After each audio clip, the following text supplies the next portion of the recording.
Salam sejahtera, renungan malam seiman ditulis oleh Dr. Kathleen Liwijaya Kuntaraf dan Pendeta Dr. Jonathan Kuntaraf. Judulnya adalah Ini adalah Pembenaran Iman. Sebab tidak seorang pun yang dapat dibenarkan di hadapan Allah oleh karena melakukan hukum Taurat. Karena justru oleh hukum Taurat orang mengenal dosa. Tetapi sekarang tanpa hukum Taurat kebenaran Allah telah dinyatakan seperti yang disaksikan dalam kitab Taurat dan kitab-kitab para nabi. Roma 3 ayat 20 dan 21. Hubungan keselamatan yang disebabkan oleh kasih karunia dengan penurutan hukum Allah telah senantiasa menjadi sebuah perbincangan. Sementara kita menyadari keselamatan hanyalah dikarenakan kasih karunia, banyak kelompok yang terbawa kepada keyakinan bahwa penurutan kepada hukum Allah tidak lagi diperlukan. Sangat penting bagi kita untuk menyadari bahwa ajaran Yesus tidak pernah menyampingkan hukum Allah. Dalam buku Faith and Works halaman 70 dan 71 ditulis sebagai berikut. Dan apakah yang kita percayai adalah menerima dengan sepenuhnya bahwa Yesus telah mati, mengorbankan dirinya untuk kita, bahwa Ia dikutuk karena kita. Ia menanggung dosa-dosa kita ke atas dirinya sendiri, dan gantinya Ia memberikan kepada kita kebenarannya.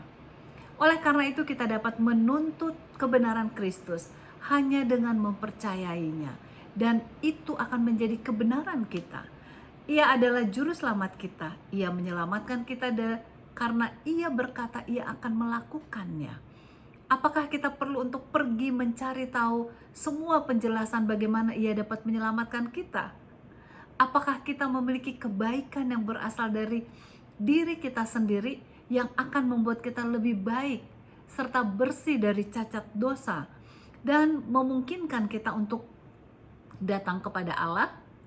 Kita sama sekali tidak dapat melakukan hal ini.